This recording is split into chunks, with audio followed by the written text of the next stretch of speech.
I'm here with Joseph Joya, who is a senior at the Priory School here in St. Louis, and Joseph just won $3,000 playing Who Wants to Be a Mathematician. Congratulations, Joseph. Thank you. So how do you feel? Great. It was a lot of fun.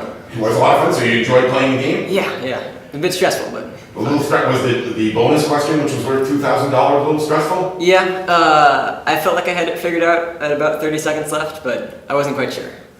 And then we asked the audience about that too, and a lot of them clapped for another choice. So what did that do to your security at that point?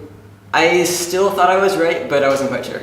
All right, but it turned out you were right, yeah. So that worked out really nice. And what do you like about math?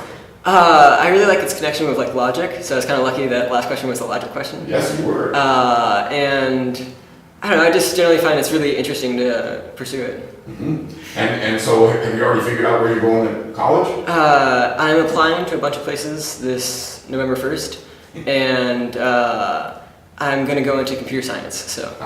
And so now what you mentioned was a logic question, the bonus one. And so is your mind all full of college application details, and so it's hard to make room for logic, or? Sometimes it's a bit stressful, but I'm getting through it.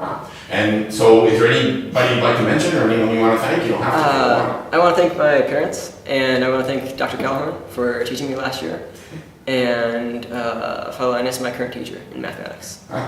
And so Joseph, again, congratulations on winning $3,000. That's Joseph Joya from the Priory School here in St. Louis. And he just won $3,000 playing Who Wants to Be a Mathematician at the Arnold Ross Lecture at the St. Louis Science Center. Nice going, Joseph. Thank you.